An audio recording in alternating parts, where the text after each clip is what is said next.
I'm going to speak on the quality of Swami and will power. Those are two words. I'm going to tell a story that includes both. I'm going to tell a few stories. But first I would just wanted to,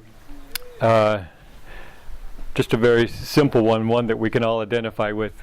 We were home very, very late one night.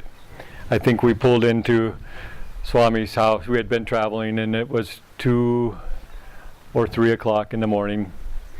And I'm helping Swami out of the car. He's going to his door. He says, well, I better sit down and do at least 14 kriyas to keep my hat in the ring. It's an expression we use. But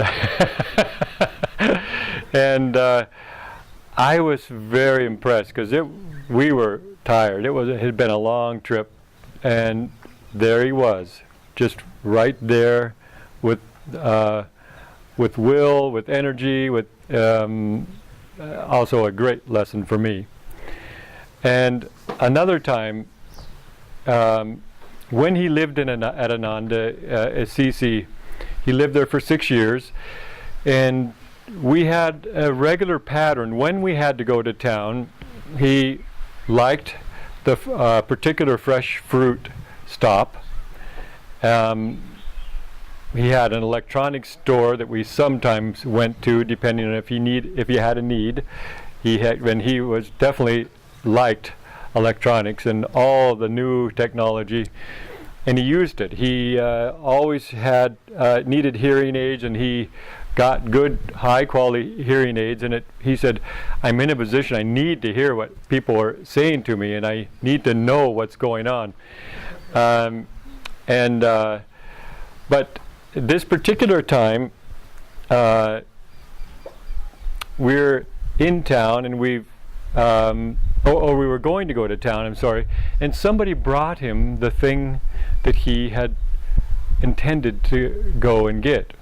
And so he said, my name was Mark at the time, not Anand. He said, "Mark, I said I was going to go, and I think we should go anyway, even if it's nothing but to go in and get a cappuccino and come home, because I said I was going to go." And he that's the way he was. He always encouraged us to do those little things, even if they seem insignificant. If it was a matter of using willpower, training willpower, I said I was going to do some, and even if they're little things, that's how he said, and that's how Master taught him, that you do little things to accomplish and follow them through in order to accomplish a great power of will. He, at one time in his life, you could tell that his hips were deteriorating. And he had a bad arthritis in his hips, and he was with a group of people in Italy, and he was walking, but there was so much pain that he was very quiet. And he told me afterwards, many people thought I was antisocial or somehow was in a mood, but I needed to use every bit of willpower to get to where I was going, because to where I could sit down and get the weight off my hips, because and he ended up then, of course, having to have both hips replaced. So the doctor said, really, it's a ball in a socket, and he said they were warned, the doctors, I've never seen anything like it. I don't know how you tolerated this as long as you did. It gave, really, those hips gave Swami a whole new life, gave him mobility again. In fact, we often called Swami our bionic Swami, because he had titanium hips, he had a heart valve, an artificial heart valve, he had laser treatment on his eyes, he had ear apparatus. He was quite phenomenal in that way, but he used all the latest technology just to try to keep going and to serve. And there was a time where he'd always said, I don't want heroics. When it's time for me to go, I don't want to be to go onto life support system, and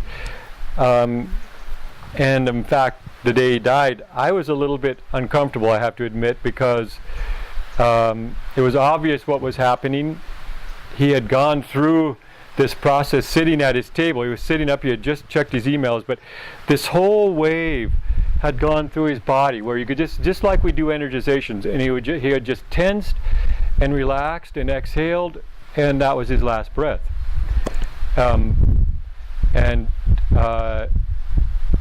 Until some minutes later, I think Sergio was chanting Om in his right ear, and he started to breathe again. But the point is that we could have right then called a doctor, we could have called the ambulance, but he had been very, very plain. And in fact, the night before with tea with him, he said, "It's just impossible that the Agastya records are right. I can't use this body for another 4 or 5 years." So he was even in a way, I think, telling us that the night before, that this body, he said, "I'll stay in it if I can be of service or if Master wants, but really." And so he just let go, and I have to admit, I just had to train my mind in order to let him go and not sort of move toward trying to do something. We turned him, we changed his position, there were things that we tried to do just to see if we could get him to breathe and to come back. But once that final breath had happened, we really had to accept that was what it was. But he was very, very firm in that way, and there was power. I wanted to also share another story in that respect of will, of wanting things to go a particular way. We all know his story with meeting Nehru and accomplishing in Delhi in the green zone. I think they called it the green zone. I can't remember what they called it. The green belt. That you weren't supposed to build, but Nehru had given him permission. And he told some of us that probably that was really a result of willpower, but didn't necessarily mean it was right, because he had used will and he had accomplished something that he felt could have been extraordinary for the work, but it also had very serious results in getting him kicked out of his guru's organization and that kind of thing. So he never actually said it was a right or a wrong. He just said it was a lot of willpower, and that willpower worked, and it got me right up to the point of what I wanted. But he also looked at the result, and he always sort of left me hanging in that particular manner, because he did also produce Ananda because of that exit.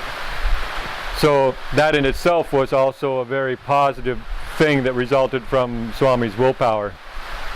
But I wanted to just finish my part with another story, because since you talked about his discipline, when I first came to Ananda, I had invested in a piece of property, and so I had a monthly payment that the wages in the Ananda community couldn't pay me that extra amount of money that I needed. So I continued to do my trade outside of Ananda. I lived on the land and in Ananda community, but I worked outside. So every day I traveled out of the community to my job. And yeah, you can move in off the edges if you need to.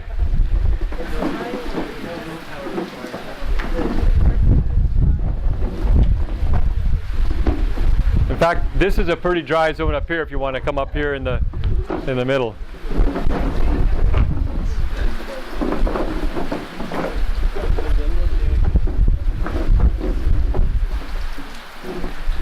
And at one point I stopped into a local Ananda cafe that we had in town. It was called Earth Song. It was really a beautiful little health food store and restaurant. And Jyotish and Devi were in there, And Swami was in there, and I greeted them and said, "Oh, nice to see you all." And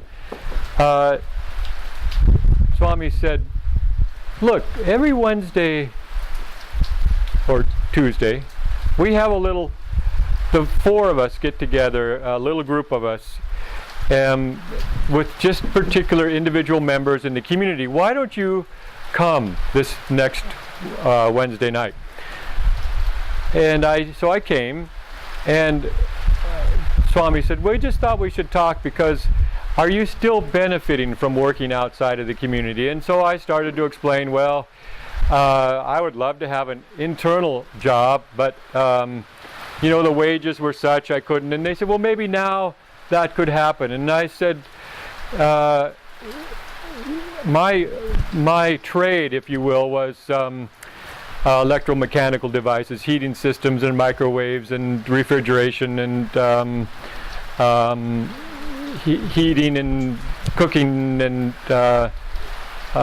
those kinds of pumps and generators, those kinds of things. And I had attended a couple of years in a vocational technical institute, and so I explained to him, I said, well, I go into people's homes, sometimes 10 people's homes a day, and to work on their heating systems or their appliances or this, that, the other thing.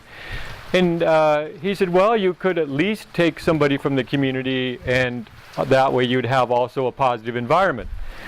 And I said, yeah. And then I said, and another thing I could do for Ananda is maybe I could take a building.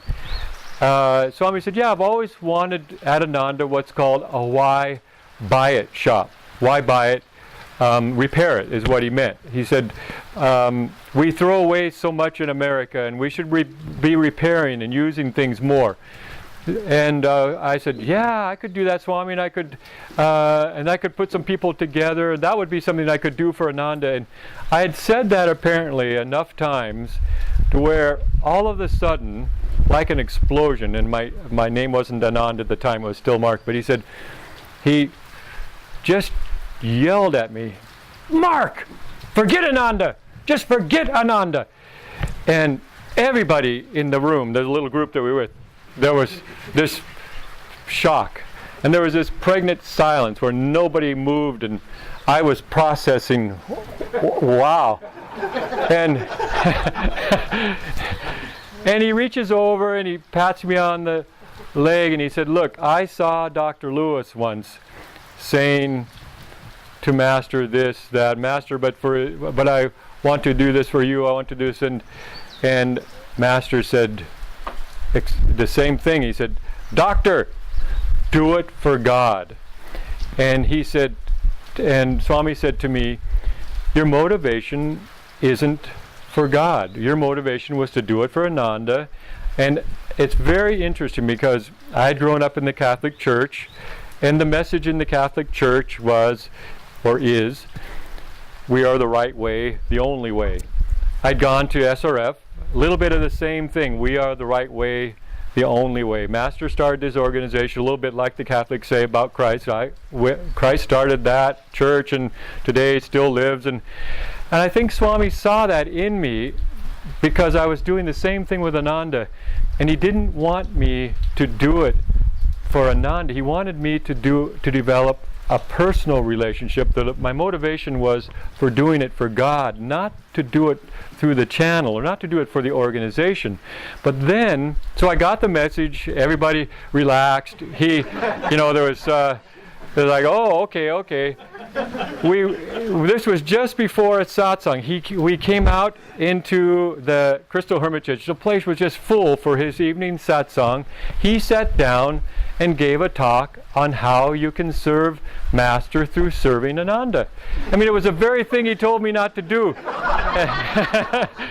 And I realized how individual it was. He knew I had that tendency. He could see that I lacked the not the ability, but the understanding to do it for God. And so he lambasted me, poof, like that, just about, to make sure I got the message, and then gave a message told the community who didn't really have that problem. In fact, there needed to be a little more dedication to what we were building as Ananda. So the teaching is individual, and he could be very strong in order to drive a point home, but I always saw that he did it in order to for your betterment, for your benefit. And so and he told me once, he said, I know Master hated disciplining people, and I don't like disciplining people, but he would, and if he saw that it could help, he would. I could tell he didn't like it. I saw him with other people. He didn't like it, but if he felt it could help, he would do it. It's really, I believe it's what you really want to see in a friend, is a friend who will tell you, a friend will tolerate you, and a friend will give us unconditional love. But that should be to a point where if you can help them, then we should say it.